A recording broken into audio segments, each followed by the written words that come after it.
تابع الدرس لغاية النهاية علشان تعرف تعمل التأثير الرهيب اللي انت شايفه ده.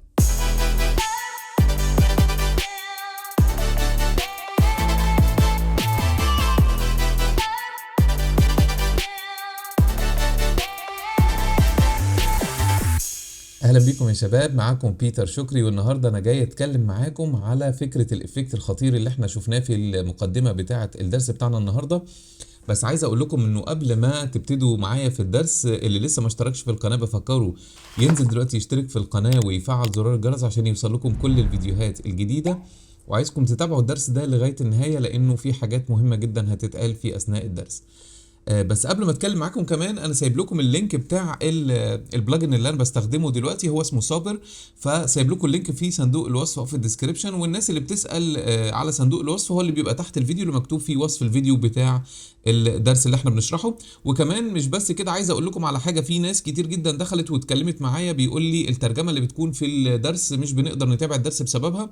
عايز اقول لك ان ده اليوتيوب بيعمل كده، فلو انت عايز تلغي الترجمه دي او الكلام الكابشنز اللي مكتوب تحت الفيديو، بتدوس على سي اللي موجوده في الفيديو من تحت دي كده. يعني حبيت ان انا اقول علشان الناس اللي مش عارفاها. طيب خليني كده ابتدي معاكم على طول. كل اللي انت هتعمله هتدخل على اللينك اللي انا سايبه لك، هتلاقي الافكت بتاعك اسمه بلجن سابر، وطبعا الافكت ده بدون اي فلوس تماما. هتنزل كده تحت، تبتدي تنزل تنزل تنزل، هتلاقي في حاجه اسمها داونلود للويندوز وداونلود للابل او للماك. فحسب نظام الكمبيوتر اللي انت شغال عليه هتنزل النسخه بتاعتك. والموضوع سهل جدا. كل اللي انت هتعمله بعد ما تنزل النسخه بتاعتك ان انت هتكون قافل البرنامج بتاع الافتر افكت وتدوس نيكست نيكست. الموضوع هيعمل انستول معاك بمنتهى البساطه. طيب تعالوا نشوف بقى ازاي نقدر نعمل الفكره اللي كانت موجوده كده في المقدمه بتاعه الدرس. طبعا هنا بتتاكد ان الافكت بتاعك نزل. هنلاقي الافكت والبريسيتس هنا كده. لما بندخل عليها بنلاقي في حاجه اسمها فيديو كوبايلوت. فيديو كوبايلوت ده الموقع اللي احنا نزلنا منه البلجن بتاعنا او الافكت بتاعنا. فلو فتحناه كده بيديني الحاجات اللي انا منزلها. انا عندي السابر وعندي الاوبتيكال فلير، فانا كده متاكد ان الافكت بتاعي اتسطب مظبوط او اتعمل له انستول بشكل مظبوط. طيب خليني كده اجيب الفيديو اللي انا عايز اطبق عليه الشكل بتاعي اللي هو الفيديو ده مثلا اهو، وابتدي ان انا اعمل اوبن هنا كده، وابتدي اسحب الفيديو انزله في كومبوزيشن جديد او اعمل كومبوزيشن زي ما انت عايز. فخليني من هنا كده اجي اعمل الكومبوزيشن بتاعي وهنسميه مثلا صابر افكت اهو. خلينا نكتب بالانجلش كده، نكتب صابر افكت بالشكل ده، وهخليه 1920 في 1080 وخليه زي ما انت عايز، مثلا 15 ثانيه 20 ثانيه زي ما انت عايز بقى. فهنبتدي ان احنا نعمل كومبوزيشن جديد وهبتدي اسحب الفيديو بتاعي هنزله بالشكل ده. انا دلوقتي عايز الافكت بتاعي يتطبق على العلامه بتاعه الفيراري اللي موجوده هنا دي. فهعملها ازاي الفكره دي؟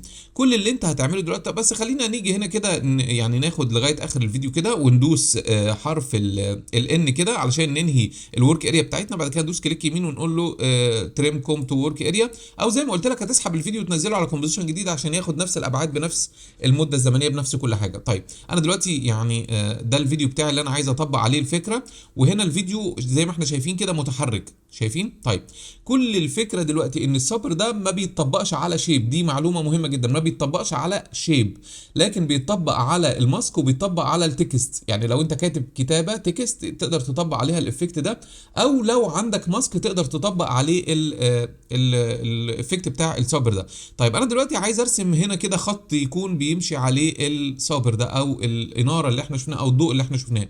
هعمل ده ازاي؟ كل اللي انت هتعمله ان انت هتيجي تعمل دوبليكيت او تكرر الفيديو ده مره تانية. فانا هدوس على كوماند دي او كنترول دي، كررت الفيديو مره تانية. بعد كده هاجي هنا كده بالعلامه بتاعه البن وهبتدي ان انا ارسم ماسك هنا كده على العلامه اللي انا عايزها. يعني عايز الافكت بتاع صابر ده يمشي عليها. طيب همشي عليها ازاي؟ هبتدي ان انا اعمل كده اهو. خليك معايا، بص كده. هنبتدي ان احنا نعمل سيلكت بمنتهى البساطه على اي جزء انت عايزه بقى في الفيديو بتاعك اهو. بس زي ما قلت لك الفكره هنا انه الماسك ده يعني لازم يكون متحرك مع الفيديو. انا واقف في بدايه الفيديو بتاعي اهو، فهبتدي ان انا اعمل كده اهو. انا اخدت ماسك على الفيديو. طبعا عايز تعمل كيرفات بقى وتعمل حركات زي ما انت عايز. بعد كده لازم بنقفل هنا كده الماسك بتاعنا بالشكل اللي احنا شايفينه قدامنا. يبقى انا دلوقتي يعني عملت الماسك بتاعي بالشكل ده اهو. تعالوا نشوف الماسك اللي انا عملته. لو انا قفلت الفيديو اللي تحت كده هنلاقي ان انا اخدت العلامه بتاعه الفيراري دي بس. يعني هنا كده انا اخدت الايه الماسك على العلامه دي بس. طيب حلو جدا. بعد كده هبتدي اعمل ايه بقى؟ زي ما انا قلت معاكم ان الفيديو متحرك، فبصوا كده الماسك باظ اهو. لا ما باظش ولا حاجه، كل اللي انت هتعمله ان انت هتيجي تدوس على حرف الام هتفتح الماسك، او هتدوس على العلامه بتاعت السهم اللي موجوده هنا. انا بشرح بمنتهى البساطه علشان الناس اللي يعني ما بتعرفش تتعامل مع ادوبي افتر افكتس بشكل يعني كبير شويه، فانا بشرح بمنتهى البساطه بالشكل اللي احنا شايفينه قدامنا ده. هبتدي ان انا ادوس كده كليك يمين هنا كده واقول له تراك ماسك، يعني عايز الماسك ده يمشي مع الفيديو. هبتدي من هنا كده اختار الميثود بتاعنا، وهبتدي ان انا اقول له بوزيشن وسكيل وروتيشن وسكيو، علشان لو حصل مثلا ميله في الماسك بتاعي سوري في الفيديو بتاعي وهو ماشي ميل كده ولا حاجه، يبقى الماسك بتاعي بيتقري معاه بشكل مظبوط. طيب حلو، كل اللي انت هتعمله دلوقتي هتتاكد ان انت واقف على بدايه الفيديو بتاعك، وهتبتدي ان انت تعمل بلاي كده. شايف الماسك ماشي معاك ازاي بدون تدخل مني خالص؟ انا لو حبيت ان انا اعمل الفكره دي طبعا هياخد مني وقت كبير جدا. فبصوا عدد الكي فريمز اللي هو بيقراها تحت قد ايه، شايفين؟ لغايه ما ينتهي. طبعا ماشي مع الفيديو بتاعي بالظبط، قريب بالظبط اهو، زي الفل. انا كده نهيت المقطع بتاعي اهو. لو انا صغرت كده شايفين مشي معاه بالظبط زي ما احنا شايفين كده قدامنا. بس خلصنا خلاص. نيجي بعد كده بنيجي على الافكتوال بريسيتس من هنا كده، بننزل على الفيديو كوبايلوت زي ما اتفقنا، بناخد الافكت اللي هو الصفر ده بحطه على الماسك اللي انا عملته، ببتدي ان انا اضيفه كده فبيظهر لي بالشكل اللي احنا شايفينه قدامنا. الموضوع بسيط جدا. بعد كده بنيجي ندخل على الكاستمايز كور دي، بفتحها بالشكل ده، وباجي اقول له هنا كده انا عايزك تطبقها لي الكور تايب. طبعا بقول له طبقها لي زي ما احنا شايفين، بيقول لي يا اما لاير ماسك يا اما تكست لاير. انا بقول له لاير ماسك لان انا عامل ماسك، فهنلاقيه ان هو قرا الماسك اللي انا عامله او اتحط على الماسك اللي انا عامله. بس للاسف الفيديو اللي تحت لسه ما ظهرش، يعني هو دلوقتي مش على باك جراوند شفافه، هو دلوقتي عامله لي على خلفيه سوداء بالشكل ده. طيب لو عايز تخليه يبان بقى، هنيجي ندخل على الريندر سيتنج من هنا كده وننزل تحت. بصوا البساطه، هنلاقي الكومبوزيشن سيتنج معمول لي بلاك، هقول له انا عايزه على الترانسبيرنت. شايفين بقى ظهر ازاي؟ طبعا لو عملت بلاي كده بصوا بقى، شايفين؟ يبقى الماسك بتاعي بقى منور بالشكل اللي احنا شايفينه قدامنا ده اهو، بي منور. طبعا هنا مديلك بقى كميه بريسيتس كتير جدا. لو انت فتحت كده بص كميه البريسيتس اللي مديها لك الافكت ده، فتقدر من هنا كده مثلا تختار البيرنينج اللي هو كانه مولع نار كده بالشكل ده. بصوا فهتلاقيه ان هو عامل كده، طبعا بياخد وقت شويه في الريندر اهو.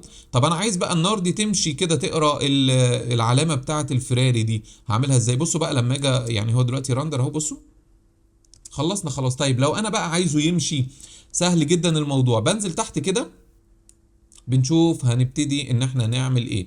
باجي عند الستارت سايز هنا كده، بخليه مثلا زي ما انا عايز، ما اخليه مثلا زيرو اهو. فهو كده يعني بان في جزء من اللوجو بتاعي اللي انا عامله. لو انا جيت على الايفوليوشن من هنا كده وابتديت ان انا احركه، هو بص بيمشي ازاي، بيلف حوالين اللوجو. لو عايزه يلف العكس همشي العكس اهو. فكده خلصنا خلاص. يبقى دي الفكره اللي انا بعملها. طبعا تقدر بقى تخلي الخطوط اللي هنا دي سموث اكتر، مش عارف ايه، كل ده بالتحكمات اللي تحت. انا مش عايز اطول في الدرس بتاعنا، ولكن الافكت ده خطير جدا. طيب انا دلوقتي هاجي هكتب هنا كده زيرو مثلا علشان اخليه يمشي اهو. هكتب زيرو، طبعا خليت الستارت سايز هنا خليته زيرو، وهبتدي ان انا احط كي فريم عند الماسك ايفوليوشن بالشكل ده، وهاجي عند النهايه كده وهخليه مثلا 2. هكتب هنا مثلا 2، فهو هيلف لفتين كاملين.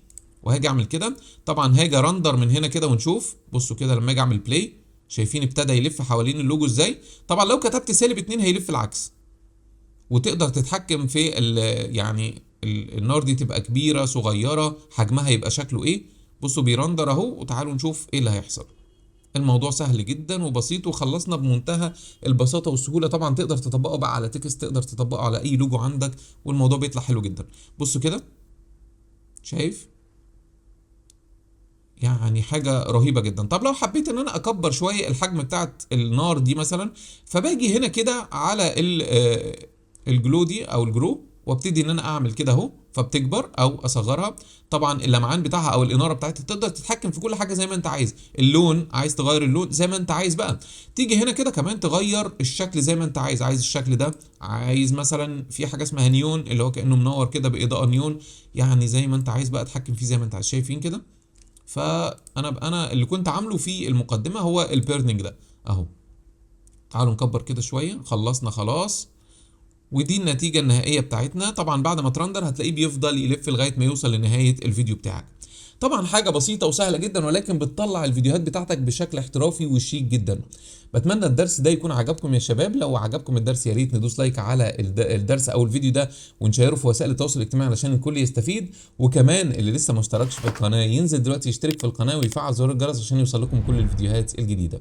شكرا لكم واشوفكم في درس جديد من دروس ادوبي افتر افكتس CC.